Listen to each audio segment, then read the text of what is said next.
Translational motion भी कह सकते हो और आप किसी को ट्रांसलेटरी मोशन भी बोल सकते हो। नाउ इसका मतलब क्या है?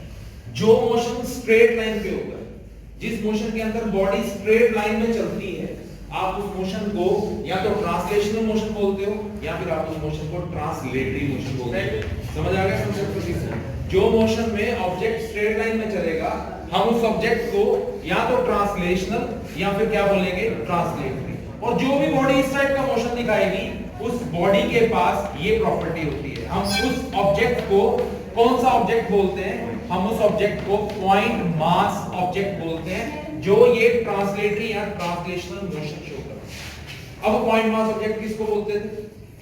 हम सभी लोग पॉइंट मास ऑब्जेक्ट हैं, क्योंकि हम उस ऑब्जेक्ट को पॉइंट मास ऑब्जेक्ट बोलते हैं जो अपने साइज से ज्यादा डिस्टेंस कवर करना, अपने साइज से ज्यादा डिस्टेंस कवर करना। अब देखो, हम लोगों का जितना भी हाइट है, जितना भी लेंथ ब्रेड्थ है, वो हमारा साइज है, डायमेंशन है।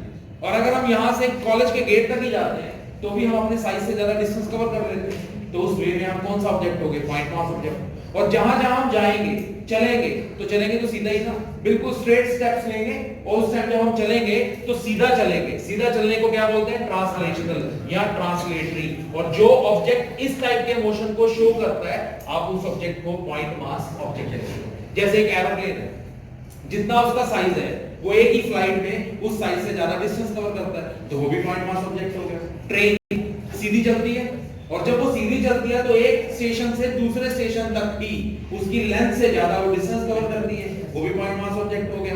बस जिसमें आप डेली ट्रैवल करके आते हो, उसका भी तो सेम कांसेप्ट है। बाइक, इवन हम नई बाइक खरीद कर लाते हैं तो उसको फर्स्ट टाइम घर से अगर मार्केट तक ही ले गए, तो बाइक के साइज से ज्यादा तो उसने डिस्टेंस कवर किया है, और वो डिस्टेंसेस कवर करते वक्त वो सारे ऑब्जेक्ट्स पॉइंट मास ऑब्जेक्ट होते हैं। और इन सभी मोशन के अंदर आपके पास एक ही चीज है, स्ट्रेट लाइन मोशन। कैसा मोशन? Straight line. बाइक सीधा चलती है, गाड़ी सीधा चलती है, वो सब अपने साइज से ज्यादा डिस्टेंस कवर करते हैं, तो वो पॉइंट मास ऑब्जेक्ट ही कहलाता है। ठीक है, बट अब हमने जो मोशन पढ़ना है उसको हमने नाम दिया रोटेशनल या रोटेटरी मोशन। रोटेशनल मोशन और रोटेटरी मोशन। जो ऑब्जेक्ट ये वाला मोशन डिस्क्राइब करेगा, उस ऑब्जेक्ट को हम या तो रिजिड ऑब्जेक्ट बोलेंगे या फिर हम उस ऑब्जेक्ट को रिजिड बॉडी का नाम देंगे। डिफरेंस मिल गया आप लोगों को? जो ऑब्जेक्ट स्ट्रेट लाइन में जाता है वो पॉइंट मास ऑब्जेक्ट होता है, और जो घूम घूम कर चलता है वो रिजिड मास ऑब्जेक्ट होता है। फॉर एग्जांपल फैन, ये रिजिड ऑब्जेक्ट है। ये कौन सा ऑब्जेक्ट है? रिजिड। पहली बात, ये घूमता है, और सबसे बड़ी बात, ये रिजिड क्यों है? क्योंकि घूमने के बाद इसका शेप और साइज नहीं बदलता। ये आज भी ऐसा है, कल भी ऐसा है, नेक्स्ट ईयर भी ऐसा रहेगा। हमारे घर में भी तो पंखे हैं, वो 1 साल 2 साल 3 साल 4 साल शेप और साइज में कोई बदलाव नहीं आता, और वो हमेशा घूमते रहते हैं। इस वजह से वो ऑब्जेक्ट कौन से ऑब्जेक्ट कहलाते हैं? Rigid object. क्लियर हुआ? तो रिजिड ऑब्जेक्ट कौन सा ऑब्जेक्ट है?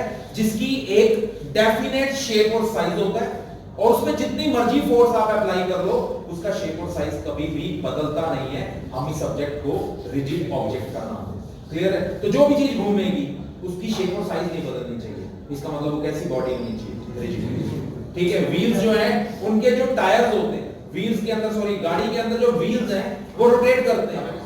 रोटेट करने के बाद क्या करते हैं? रिजिड ऑब्जेक्ट या रिजिड मास ऑब्जेक्ट, ये कौन सा ऑब्जेक्ट होगा? जो रोटेट करता है। और रोटेट करने के लिए ऑब्जेक्ट ऐसा क्यों बनता है? क्योंकि इसका शेप और साइज कभी चेंज नहीं होता। ठीक है, तो हमारे इस चैप्टर का फर्स्ट डेफिनेशन यही है कि what is a rigid body. हम इसका आंसर क्या देंगे? A body with definite shape in which the distance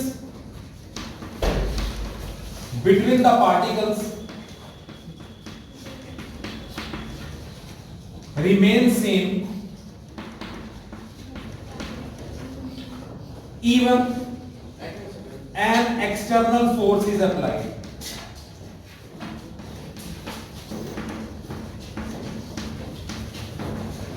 इस डेफिनेशन का मीनिंग दिख गया ना? उस पार्टिकल के अंदर शेप कैसी होती है? डेफिनेट। डेफिनेट का मतलब समझ लो, पंखे की शेप यही होती है, तो इसका ये शेप डेफिनेट है। पंखा कभी भी बनेगा तो बीच में बॉटम सेंटर पे और उसके अराउंड पंख दे दिए जाएंगे, ये इसकी डेफिनेट शेप है। और वो डेफिनेट शेप के अंदर जो पार्टिकल्स के बीच में डिस्टेंस है वो कभी नहीं बदलता। जब तक डिस्टेंस बिटवीन द पार्टिकल्स नहीं बदलेगा ना तब तक आपकी बॉडी की शेप और साइज नहीं बदलेगी। जैसे आप बोलते हो ना चोक है, तो चोक अपने पार्टिकल्स की पोजीशन की वजह से बना है। सॉलिड कब बनता है ऑब्जेक्ट? जिसकी डेफिनेट शेप और साइज होती है। इसका शेप और साइज क्यों नहीं बदलता? वही सेम कांसेप्ट, क्योंकि पार्टिकल्स अपनी अपनी जगह पे रहते हैं। तो ऐसा हर ऑब्जेक्ट जिसके पार्टिकल्स का डिस्टेंस हर समय सेम रहे, चाहे उसमें जितनी मर्जी फोर्स आप अप्लाई करो, उसकी वजह से उसकी शेप और साइज में बदलाव नहीं आना चाहिए। ऐसे ऑब्जेक्ट को कौन सा ऑब्जेक्ट बोलते हैं? Rigid object. एक कांसेप्ट तो ये हो। सेकंड कांसेप्ट, किसी भी बॉडी को रोटेट करने के लिए एक रिक्वायरमेंट है, और वो रोटेशन के लिए रिक्वायरमेंट क्या है? Axis of rotation.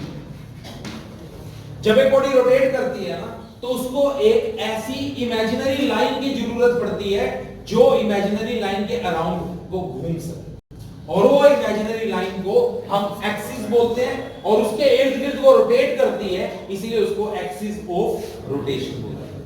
मतलब जैसे फैन है, तो जब तक ये रॉड इसके ऊपर नहीं लगेगी तो फैन रोटेट नहीं करेगा, क्योंकि फैन को कहीं ना कहीं रोटेट करने के लिए क्या चाहिए? एक्सिस।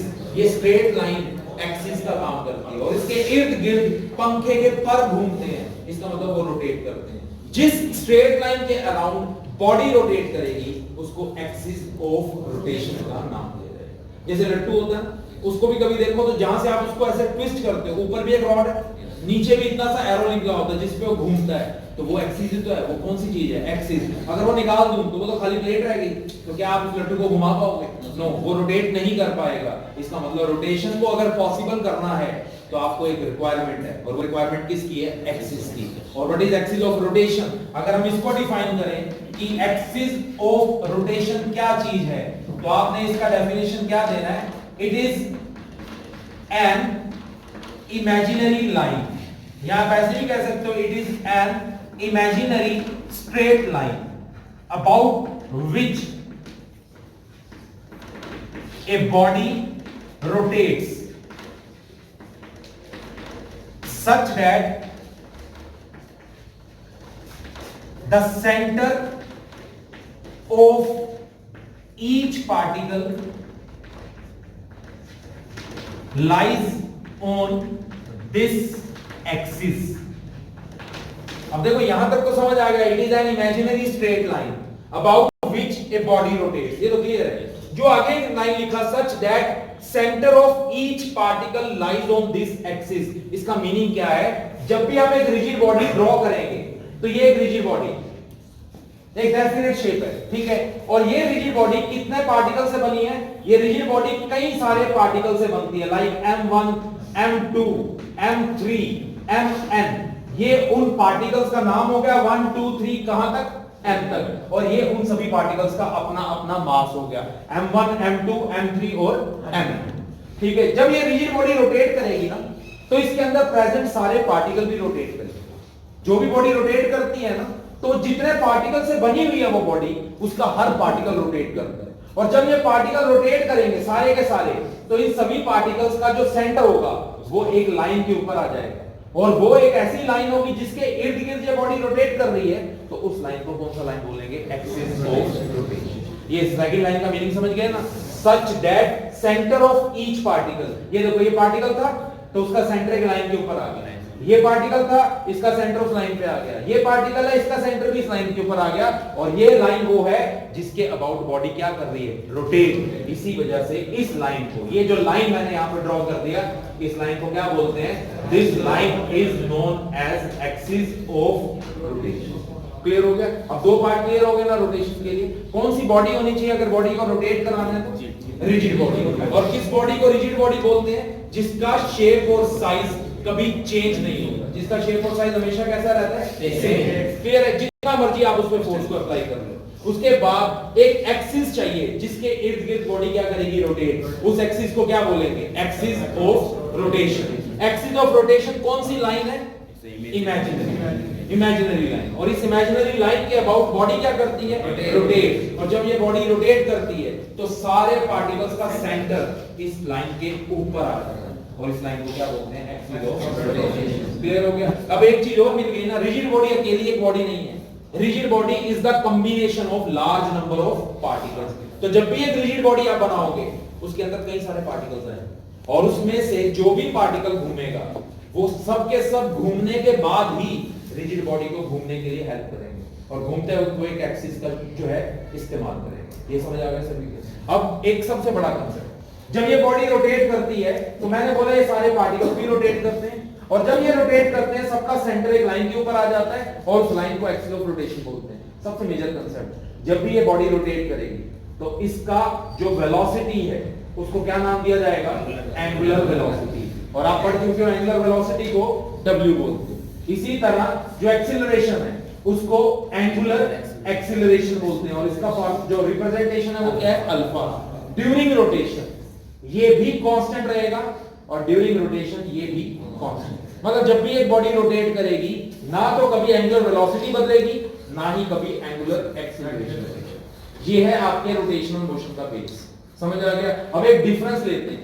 अब मैंने यहां पे अब तक दो मोशंस को डिस्क्राइब किया, एक था ट्रांसलेशनल मोशन और एक है रोटेशनल मोशन।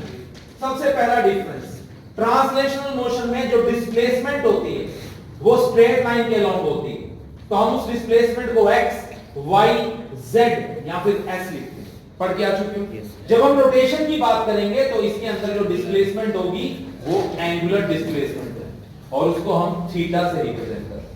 पहला कंसेप्ट, क्योंकि घूम रही है ना, सर्कल के अंदर डिस्प्लेसमेंट एंगुलर होती है, तो ये फर्स्ट डिफरेंस हो गया।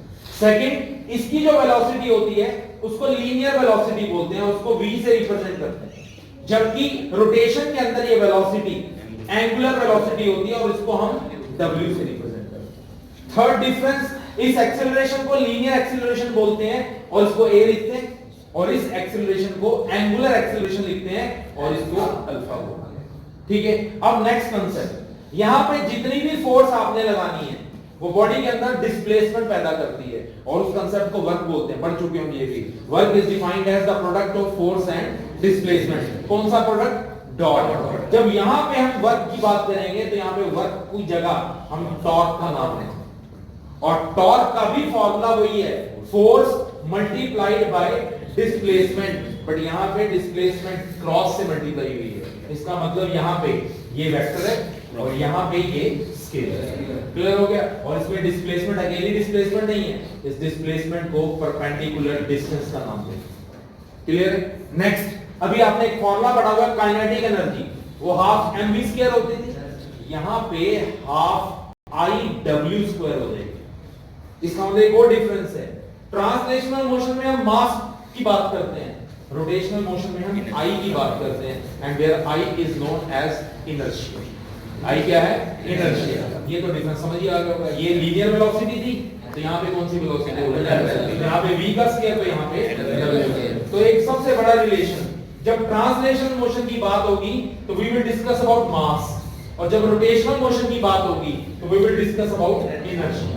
क्लियर है? और ये अकेला इनर्शिया नहीं, इसको मोमेंट ऑफ इनर्शिया बोलते हैं। क्या बोलते हैं? Moment of inertia. क्लियर हो गया? ये इस चैप्टर का बेस है, रोटेशनल मोशन। बताओ